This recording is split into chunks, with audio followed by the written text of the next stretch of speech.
Yes, I think the ponderous, pretentious thumbnails are working for me. For hospitality, as formerly practiced, there is no longer the same reason. And heretofore, the poorer people were more numerous, and from want of commerce, their means of getting a livelihood more difficult. Therefore, the supporting them was an act of great benevolence. Now that the poor can find maintenance for themselves and their labor is wanted, a general undiscerning hospitality tends to ill by withdrawing them from their work to idleness and drunkenness.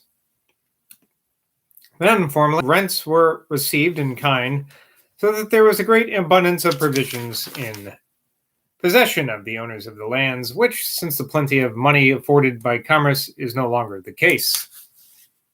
By the way, that was just kind of thrown in there willy-nilly, no context. But these are Langton's recollections of Johnson at this point. So these are all Johnson speaking. Hospitality to strangers and foreigners in our country is now almost at an end, since from the increase of them that come to us, there have been a sufficient number of people that have found an interest in providing inns and proper accommodations, which is in general a more expedient method for the entertainment of travelers.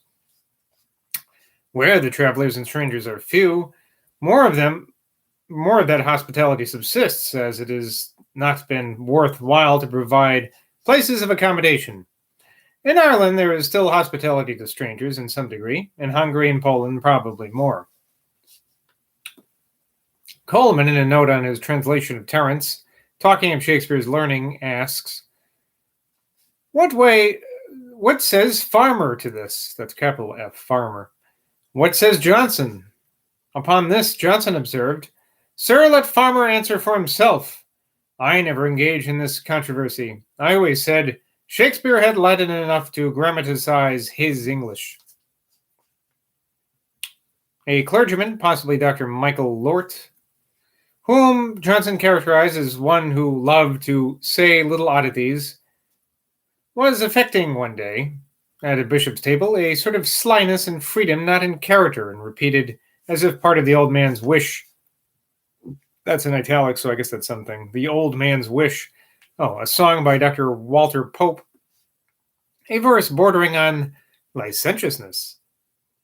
Johnson rebuked him in the finest manner by first showing him that he did not know the passage he was aiming at, and thus humbling him. Sir, that is not the song, it is thus. And he gave it right. I wonder if he sang it.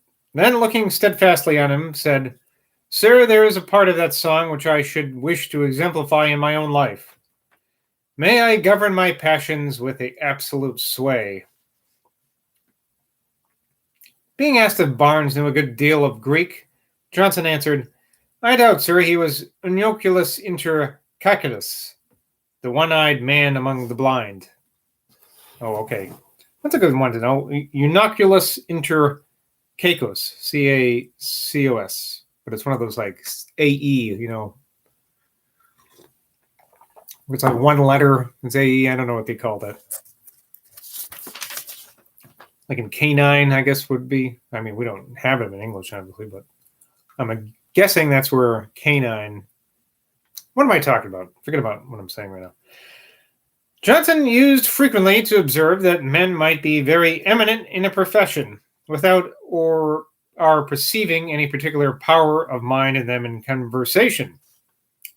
It seems strange, says he, that a man should see so far to the right, who sees so short a way to the left.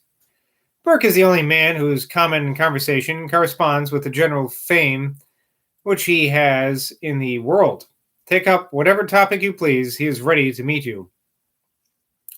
A gentleman, Professor Hills, suggests Reynolds here, by no means deficient in literature, having discovered less acquaintance with one of the classics than Johnson expected.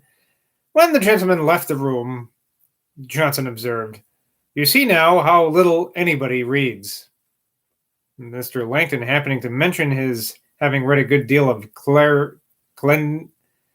Clenardius's Greek grammar, Why, sir, said Johnson, who is there in this town who knows anything of Clenardus but you and I? And upon Mr. Langton's mentioning that he had taken the pains to learn by heart the Epistle of St. Basil, which is given in that grammar as a praxis, Sir, said Johnson, I never made such an effort to attain Greek.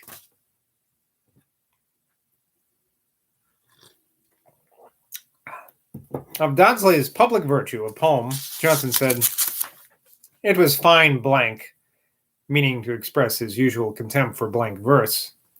However, this miserable poem did not sell, and by my poor friend Dotty said, public virtue was not a subject to interest the age.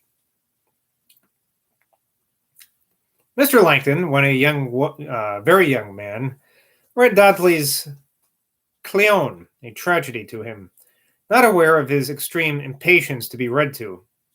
I did not know that about Johnson. I'll have to be careful. As it went on, he turned his face to the back of his chair and put himself into various attitudes, which marked his uneasiness. At the end of an act, however, he said, Come, let's have some more. Let's go into the slaughterhouse again, Lanky. But I am afraid there is more blood than brains. That's good. That's a good one. Yet he afterwards said, When I heard you read it, I thought higher of its power of language. When I read it myself, I was more sensible of its pathetic effect. And then he paid it a compliment which many will think very extravagant. Sir, said Johnson, if Otway had written this play, no other of his pieces would have been remembered. Dodsley himself, upon this being repeated to him, said it was too much. It must be remembered that Johnson always appeared not to be sufficiently sensible of the merit of Otway. Nor am I, because I've never even heard of him.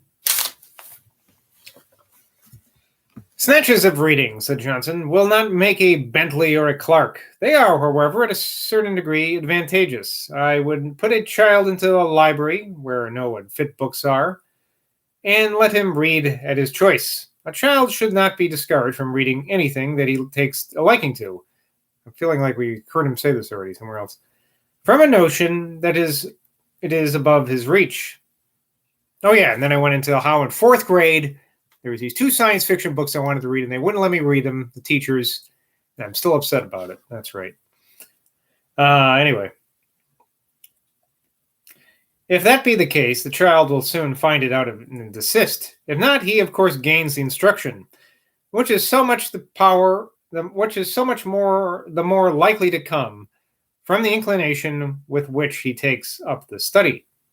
And I remember what the books are, too. I mean, there was a couple books. I remember it was The Languages of Powell, the Green Termite or something, some book by Frank Herbert. And I think there was a James Bond book, too, in there. So there's 3 books. They wouldn't let me read them. Of course, I read A Graveyard for Lunatics around that time by Ray Bradbury, and I had no idea what that was all about. But I remember it. I remember bits and pieces of it. Anyway, let me continue. This isn't the life of me. It's the life of Johnson.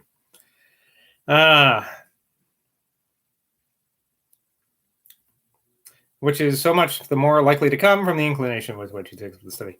Though he used to censure carelessness with great vehemence, Johnson owned that he once, to avoid the trouble of locking up 5 guineas, hid them. He forgot where, so that he could not find them.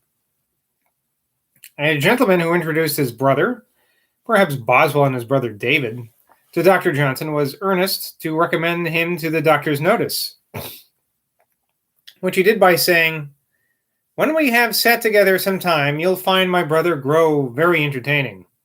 Sir, said Johnson, I can wait. When the rumor was strong that we should have a war because the French would assist the Americans, Johnson rebuked a friend with some asperity for supposing it, saying, No, sir, national faith is not yet sunk so low.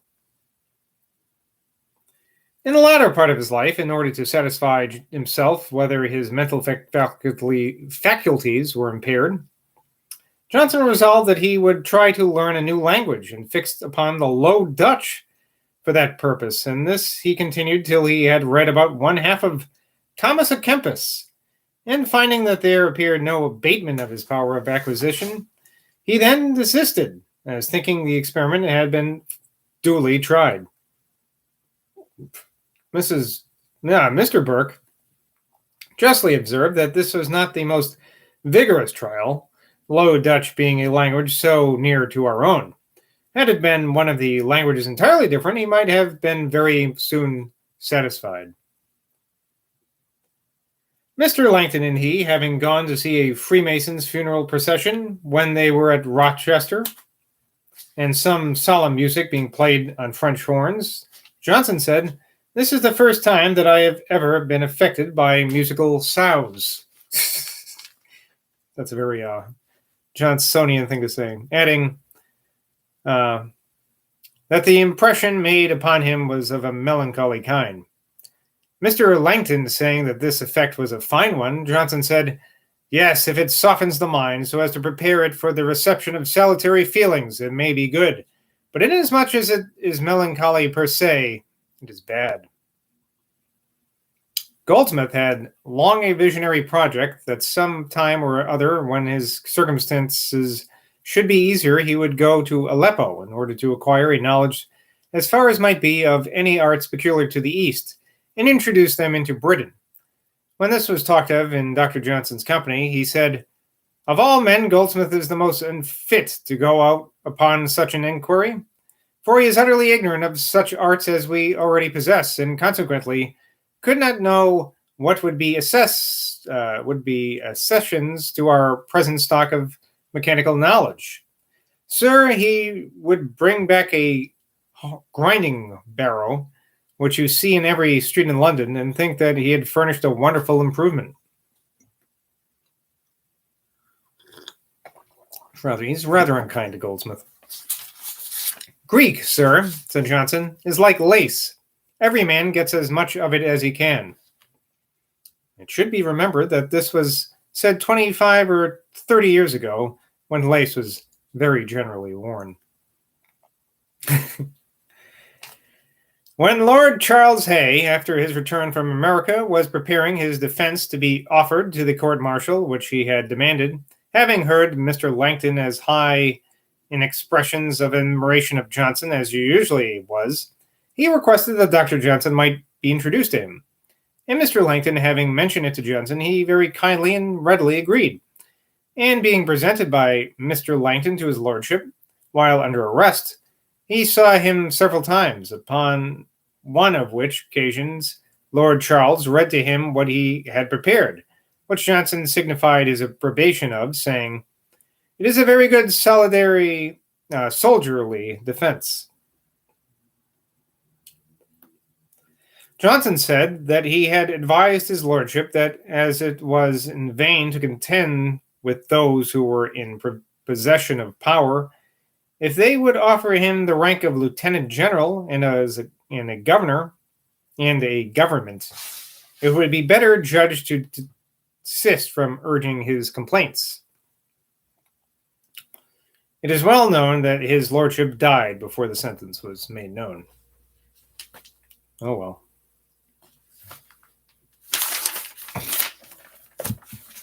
All right.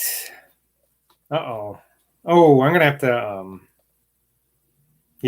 I got to end a little early, and I'm noticing that this next stage has a rather long footnote, which I'm excited about because I haven't had a long one in a while. So I'm eager to read it, but I do have to skedaddle right now. So save it for tomorrow. Till next time, bye from Boswell.